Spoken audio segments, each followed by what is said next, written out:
The White House has unveiled a child benefit as part of Joe Biden's relief proposal, coronavirus relief proposal. And Mitt Romney, a Republican senator, has responded with his own version of relief, which, to be quite honest with you, on its face appears to be more generous in regard to how much money an average family would get, depending on how many children they have. But let's break it down, see what Biden's proposing, compare it to what Romney's proposing, and you guys can decide for yourselves how you feel about it, but I'll share my analysis as well. So Biden's enhanced child tax credit bill is one that proposes that the IRS would deposit checks worth $300 every month per child younger than 6, and $250 every month per child ages 6 to 17. This would give parents $3,000 per year for each child between the ages of 6 to 7, and $3,600 per child under the age of 6. Now, this is different from how child credits have worked in the past. So in the past, as you guys know, you can deduct, you can use it as a deduction in your taxes when you file, but this is different. The IRS under Biden's plan, if it passes, would deposit hundreds of dollars into your account depending on how many children you have and depending on how old they are. Now, under the IRS plan, the current IRS plan, under Biden's plan, the IRS would send these payments automatically to American families, similar to how the $1,200 stimulus payments were dispersed last year. This approach would not require taxpayers to wait until they file their taxes to receive the credit. Families would receive the monthly benefits even if they owe the government more in taxes than the value of the credit. And so that's a really interesting component of what Biden's proposing here. This is different from what Romney would do, right? So Romney would not allow anyone to qualify for this if they're undocumented, for instance. And under Biden's plan, based on the studies that have been done looking into what he's proposing, child poverty in America would decrease by 50%, which, to be quite honest with you, if I were drafting legislation, I mean, my goal wouldn't be to decrease child poverty by 50%. It should be by 100%. But this is a decent first start. Now, what we know is that the proposal indicates, as it stands right now, that it would not be a permanent thing. It would only last for 1 year. And after it expires for a year, Democrats will try to make this a permanent benefit, not only to lift children out of poverty, but also to encourage people to have children in this dumpster fire of a country that we're living in right now. Now, the current child tax credit provides up to $2,000 per child under the age of 17. The credit phases out for single parents with a modified adjusted gross income of $200,000 to $400,000 for married couples. It's paid as a lump sum, not in monthly increments. And the way that it's paid is, as I mentioned earlier, you deduct, you get a giant deduction in your taxes, depending on how many children you have. Here's the red flag though, Cenk. Biden's plan, including the child credits, would be means tested. So if you're making, I don't know where they're gonna land on the means testing. Are they gonna phase out this relief and these benefits for people who make above $50,000 a year? If that's the case, this is kind of disastrous. It doesn't go far enough. And with Romney's plan, there's virtually no means testing, but there are other issues that we'll get to in just a second. Cenk. Yeah, I mean, there's a little bit of room here for bipartisanship, partly because Republicans love at least married couples making babies. I don't know that they love babies overall or making babies overall, but they like it when married couples. It's fun to make them.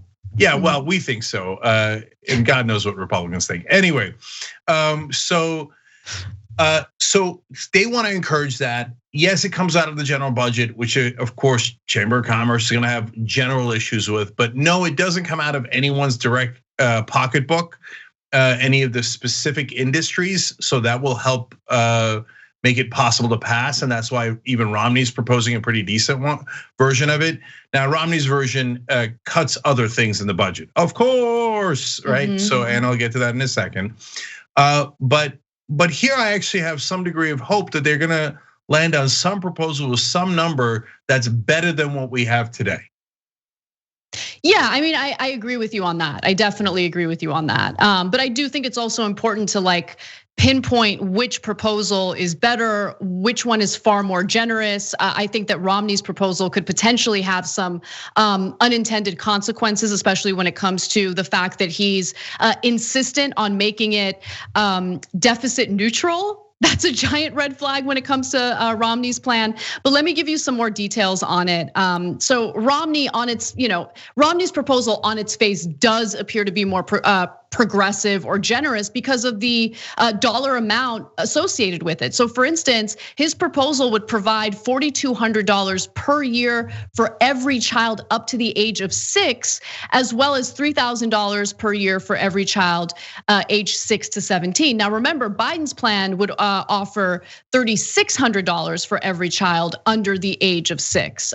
So again, this appears to be a little more generous than what Biden's proposing. There's far less means testing involved in what Romney is proposing here. The benefit would begin to diminish at above $200,000 for single tax filers, filers, and $400,000 for couples who file their taxes jointly. Senior Democrats are also, again, they're offering $3,600 for children under the age of 6 and $3,000 for children by the age between the ages of 6 and 17. The money would be deposited in their bank accounts every month, much like Biden's bill. Romney is also proposing to pay for the measure by both, this is important, consolidating existing government programs and ending a policy that lets Americans deduct up to $10,000 in state and local taxes off of their federal tax obligations. So what if you happen to live in one of these high tax states like California or New Jersey, and you don't have children?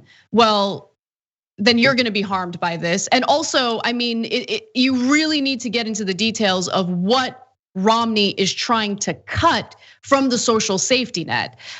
So there are some worries that this could negatively impact funding for food stamps, for instance.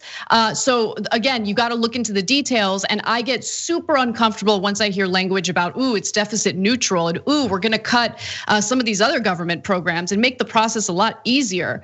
I don't know, I wanna know exactly what you're gonna cut and to what extent you're gonna cut it. Romney's plan would not provide the benefit to those living in the United States without a social security number, meaning that undocumented immigrants would not qualify. So undocumented children of undocumented parents would not qualify. I guess it doesn't matter if they're living in poverty. In its 2017 tax law, the GOP stripped as many as 4 million immigrant filers from receiving the existing child tax credit, which Romney envisions repurposing for his new proposal. And by the way, his plan does have a cap. So this is interesting. He wants to cap how much any individual family can receive from this program to $1,250 a month. So Biden's plan doesn't have that. It doesn't limit how many children would qualify for it, which is why if you look at studies that look at both of these plans, Biden's plan would lift about 50% of American children out of poverty, whereas Romney's plan would lift 34% of children out of poverty. So just some details that I think are relevant and important as this debate continues. Okay, so a couple of points here that are important.